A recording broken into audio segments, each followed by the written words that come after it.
Então, o que a gente já usa como regra? Envolver desde o primeiro momento, do momento zero, a TI, não é? Para que ela participe e depois, quando se cria a solução, né, a TI vai ter aquilo como um filho dela também, né? Porque ela participou desde o início.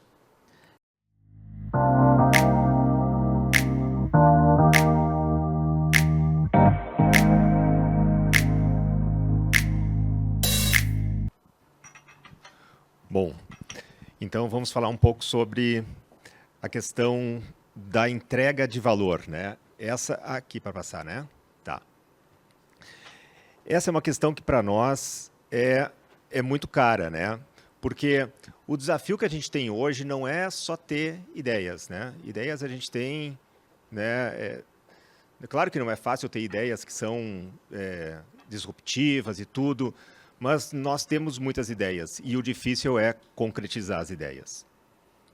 Então, a gente já acredita que essa articulação interna e externa ela é fundamental para a gente concretizar, não é, as ideias.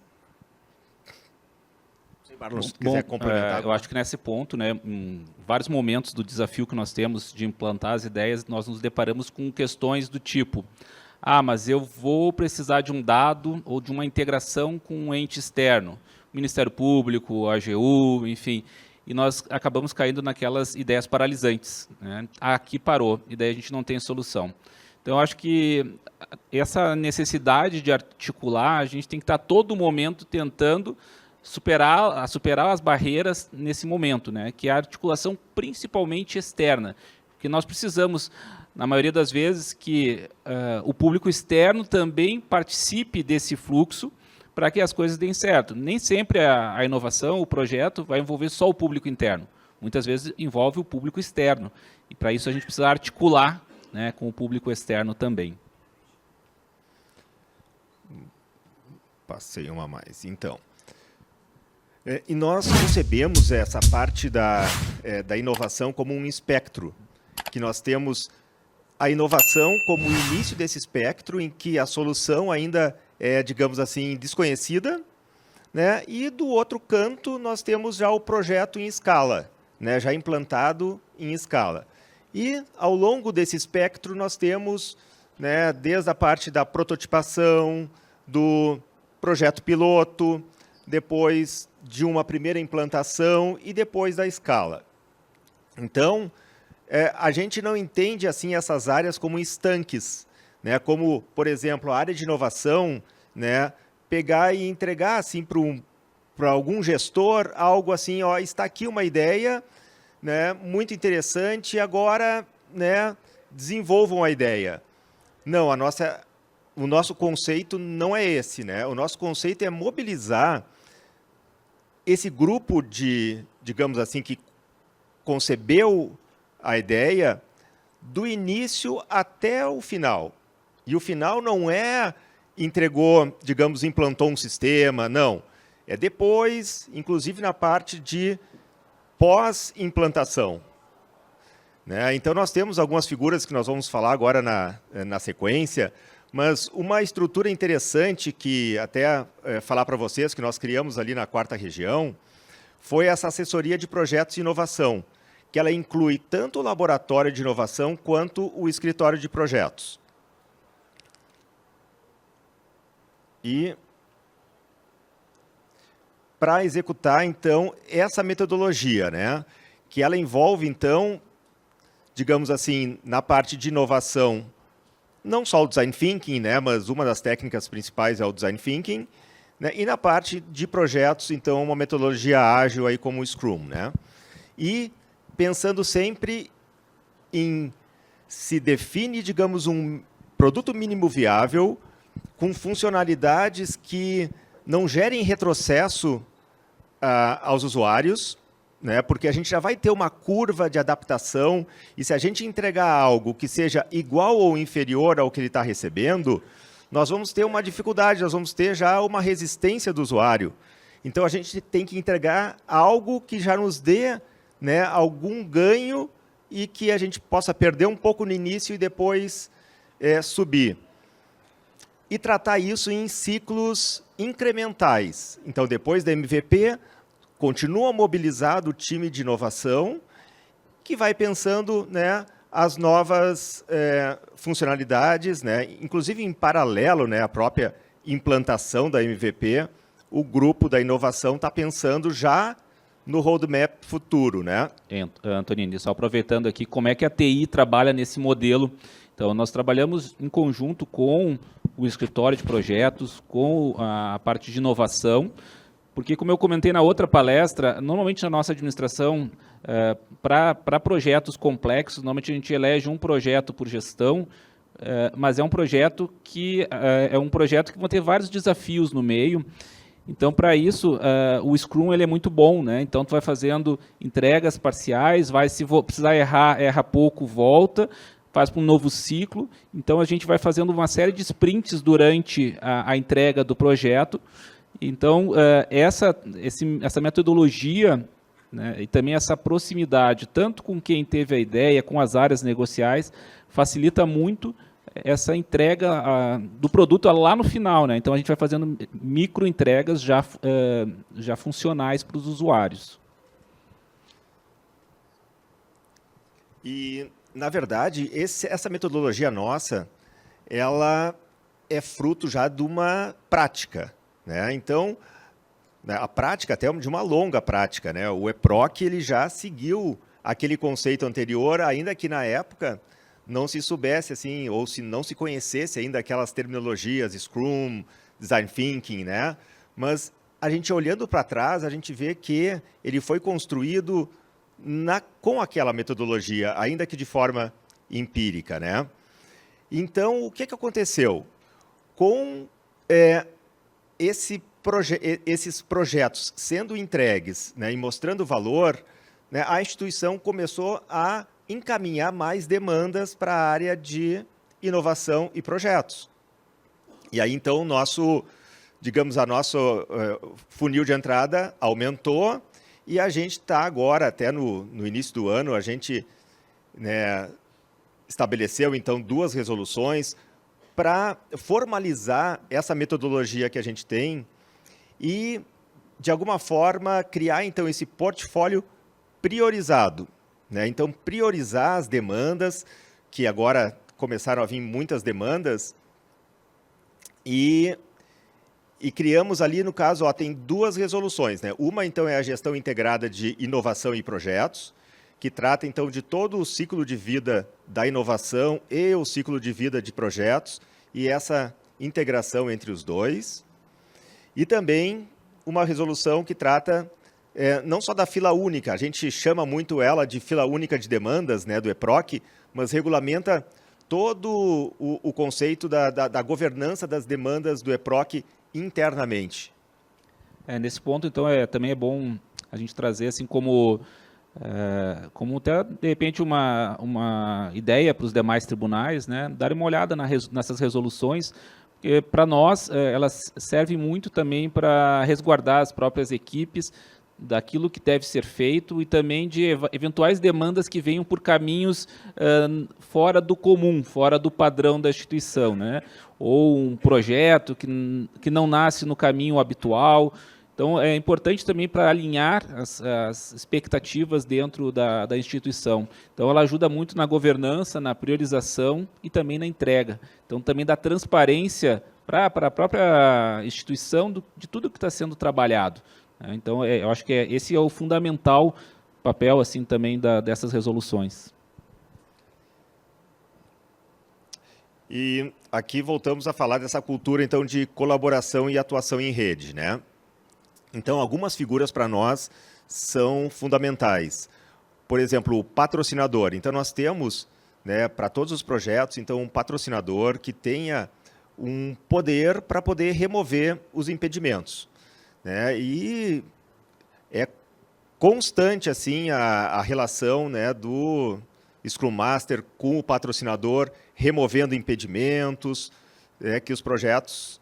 A gente olhando para trás vê assim que muitos deles, se não houvesse essa relação, eles não seguiriam, né?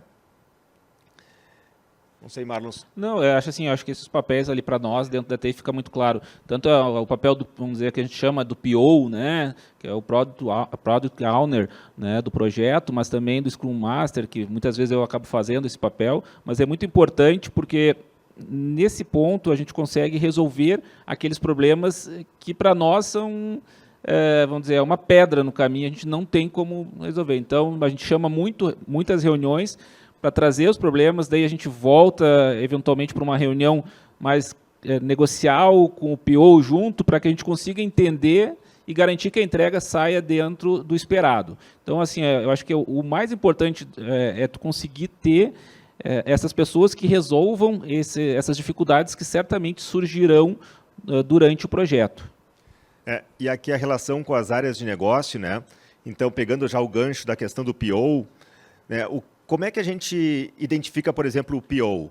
Né? Então, naquela parte de inovação, a gente junta um grupo grande, um grupo negocial bem grande, e a gente vê assim quais que são as pessoas que são mais ativas, colaborativas, que estão dispostas ali a fazer digamos assim, o detalhamento de um protótipo para depois apresentar para esse grupo validar. Então, a gente sempre tem aquelas pessoas que são mais participativas. Aí a gente acaba escolhendo um deles e essa pessoa ele acaba representando o grupo negocial, né? E essa pessoa ela vai desde este momento da concepção da ideia até depois o pós-implantação, né? Mas claro que para toda essa, digamos, esse esforço, né, que essa pessoa está fazendo, além do trabalho normal dela, nós também temos uma regra que é o reconhecimento dessa atuação como PO, né?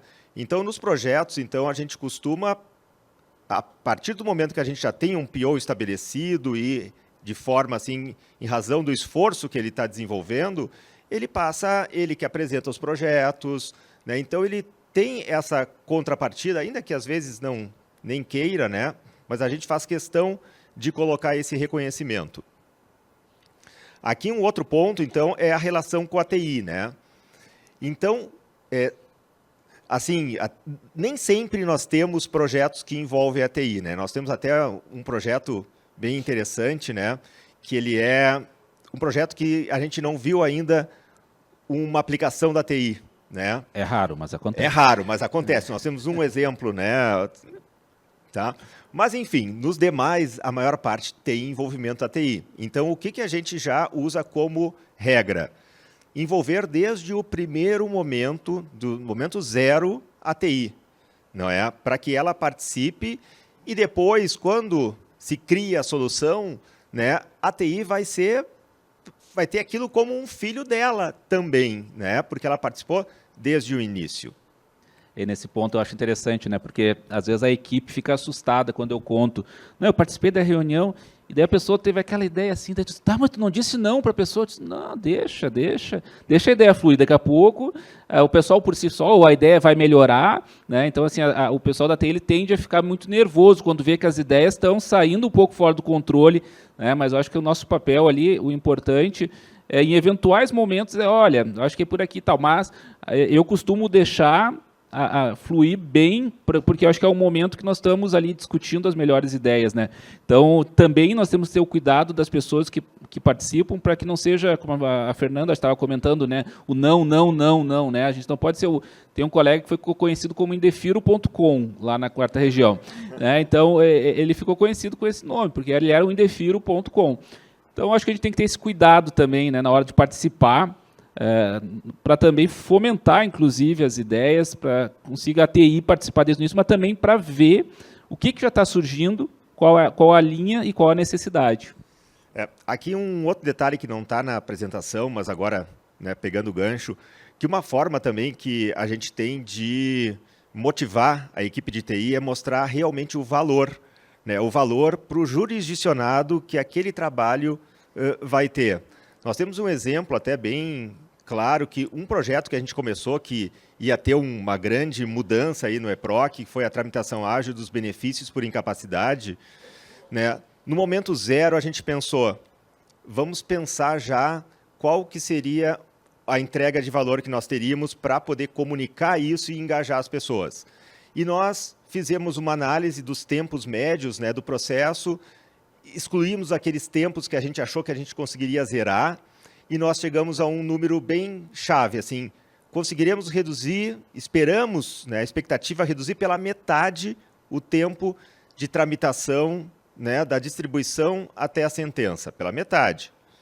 Né? E isso eu acho que foi um motivador, né? E no final, em questão de 3 meses de execução desse projeto, a gente já conseguiu reduzir por volta de 60%. Né? Então, mais da metade. A gente conseguiu cumprir com aquela estimativa. E aqui, na sequência, nós temos essa relação com os entes externos. Aqui também assim como a TI é fundamental, claro que a TI ela já entra no momento 0, aqui os entes externos entram no momento 1, né? Diria assim. Nós primeiros organizamos ali essa parte interna e já chamamos os envolvidos, por exemplo, a OAB, Procuradoria, né? Já no primeiro momento, para que eles também se sintam, né, donos do projeto. E isso é fato, né? Até estava conversando agora aqui no WhatsApp, numa apresentação que vai ter das metas, né? A OAB, né, pediu para apresentar, parece que agora tem alguns momentos de fala, né? E a OAB também vai ter um momento de fala, e ela falou, eu gostaria de apresentar o projeto Tramitação Ágil. Mas, né, claro, né, é um projeto que foi construído também pela OAB. E, Antonini, assim, eu acho que é muito importante. Uma vez me perguntaram assim, tá, mas a OAB não reclamou desse projeto? Por que a pessoa me perguntou aquilo? Porque nós mudamos a tela da petição inicial e nós colocamos o advogado a preencher vários campos a mais na tela da distribuição. Mas eram campos, não eram campos desnecessários, eram campos que com aquelas informações nós conseguiríamos, ao invés, então nós mostramos para a OAB o seguinte, bom, primeiro, participa desde o dia 1, mas se você gastar 10 minutos a mais no preenchimento desses dados na inicial, você vai ganhar 2 anos a menos de tramitação do processo. Então, veja a relação, 10 minutos versus 2 anos. Então, era mais ou menos isso a relação. Então, quando a gente chama a OAB, os entes externos a participarem do projeto, no dia que a gente coloca em produção, não há susto algum. Então, assim, o advogado já sabe, já viu a tela, a gente já deu treinamento. Então, assim, é muito importante para que não haja aquele ruído, que é o ruído que causa o estresse no projeto. Então, assim, tu pode fazer o melhor projeto possível. Se tu mudar o local o botão do usuário e ele não souber, ele vai reclamar. Então, assim, é importante, então, a participação dos usuários desde o início. E aqui nós temos também a questão da estrutura em rede, né? E aqui nós falamos tanto na rede de inovação, que na 4ª região nós temos 4 laboratórios atuantes, né? Então nós temos esse apoio, então desenvolvemos projetos em conjunto entre os laboratórios, né? E tem laboratórios que têm uma especialidade, o outro tem uma outra pegada. E aqui nós temos também a rede de escritórios de projeto, né? E isso nós fomentamos também que as seções judiciárias também criem os seus escritórios de projeto. E até mesmo órgãos que tenham muitos projetos, né, como a corregedoria, também criem. Mas que isso tudo seja integrado de uma maneira que a comunicação flua e nós tenhamos como apresentar para a alta administração um portfólio consolidado desses projetos. Então, é isso que consta lá da resolução, né? Esse até fomento para a criação desses escritórios de projeto. E temos também a questão aí da TI, né? Que tem toda uma articulação aí, né? Lá na TI, então, a gente já também montou um modelo de trabalho colaborativo, principalmente no modelo de desenvolvimento do EPROC. Então, os tribunais, nós somos 18 tribunais que usam EPROC hoje em dia, e esses 18 tribunais nós fizemos um modelo, né, de gestão colaborativa, e a gente consegue hoje, assim, com muito esforço, que todos os tribunais usem a mesma versão do sistema em todas as competências. Então, o EPROC roda aqui no Tribunal de Justiça de Minas Gerais, é o mesmo EPROC que roda aqui no TRF6 e é o mesmo EPROC que roda lá no TJ de São Paulo, no TJ do Rio, no TRF4. esse modelo é um modelo de governança também, uma forma de trabalhar que todos os tribunais possam colaborar, mas engajados em fazer um produto sustentável, bom e para todos. Então, eu digo, pessoal, não existe o meu botão no EPROC, é o nosso. Né? Então, então, é um modelo que tu deixa de ser muito pessoalizado para uma construção coletiva. Mas todo mundo está engajado num bem comum, que é o sistema processual funcionar. Então, eu acho que o pessoal consegue entender qual a ideia por trás e tem trabalhado muito nesse modelo e tem dado muito certo. E até nós não trouxemos, né, Marlon, assim, aqueles gráficos que mostram as contribuições, mas é interessante, começou esse ano a ter essa visibilidade, esse controle dessas colaborações, né, em ver de toda a pizza, né, em que a gente tem toda ela colorida, que já mostra ali as demandas que cada tribunal da comunidade EPROC está desenvolvendo, e a gente vê que a nossa fatia da pizza ali, ela já não é a maior. Já não é a maior. Já não é a maior. Então, nós estamos realmente colhendo os frutos aí dessa colaboração, né? E o modelo colaborativo, assim, eu acho que a gente tem que fomentar em todos os âmbitos, mas a gente procura usar muito isso no EPROC. Então, saiu uma resolução do CNJ, nenhuma novidade, mas assim, saiu uma resolução que tu tem que fazer algo, o DGEM, para daqui a tantos dias. Tu se reúne e tem que ver assim, vamos trabalhar colaborativamente. Quem vai fazer o quê? Um tribunal faz uma coisa, o outro faz outra, e a gente colabora para desenvolver um produto que vai ser comum a todos. Isso que é chover no molhado, né? Mas assim, é difícil fazer isso na prática. Assim, a gente sabe, a teoria todos sabem, mas dá trabalho fazer isso. Então a gente tem muito esforço para manter, né? Então, mas vale a pena. Eu vou dizer o seguinte, trabalhar colaborativamente vale a pena. Então, encerrando, né? O que nós falamos aqui tudo, então, foi da prática, né? Uma evolução da prática, de uma observação empírica até essa governança estruturada e agora formalizada, né? Então, e de soluções isoladas, aquele caos, para uma gestão de portfólio integrado. Então, essa evolução. Né? E, Antonino, só para assim, deixar uma última opinião em relação a como é que a gente vê os projetos. Né? Nós sempre, nós até, de certa forma, mudamos um pouco a forma de trabalho depois que nós começamos a adotar UX nos projetos, né, que a gente trata a experiência do usuário. Nós temos uma pessoa que trabalha exclusivamente com UX lá na 4ª região, então a gente já trabalha com a prototipação desde o início, então nós temos uma proximidade, a pessoa, esse colega, ele vai nos gabinetes, senta do lado da pessoa para ver como é que a pessoa trabalha, qual é a experiência dela no sistema, como é que ela imagina que teria que ser a melhor forma, e isso tudo já é em conjunto com a parte de projetos e também já com a área de desenvolvimento. Então, todos, é isso que eu disse antes, quando eu falei para o advogado, mas acontece para o público interno. Todos já ficam ansiosos com o lançamento de determinado produto porque eles se sentem inseridos no desenvolvimento daquela solução. Então, isso traz um senso de pertencimento que, mesmo que o projeto eventualmente não saia exatamente como ele imaginava, a pessoa ela tem aquela sensação de empatia que trabalhou no projeto, que conseguiu fazer e colaborar. Então, acho que trazer as pessoas, né, para esses projetos, eu acho que é fundamental. É isso, pessoal. Então, eu agradeço. Então, muito obrigado.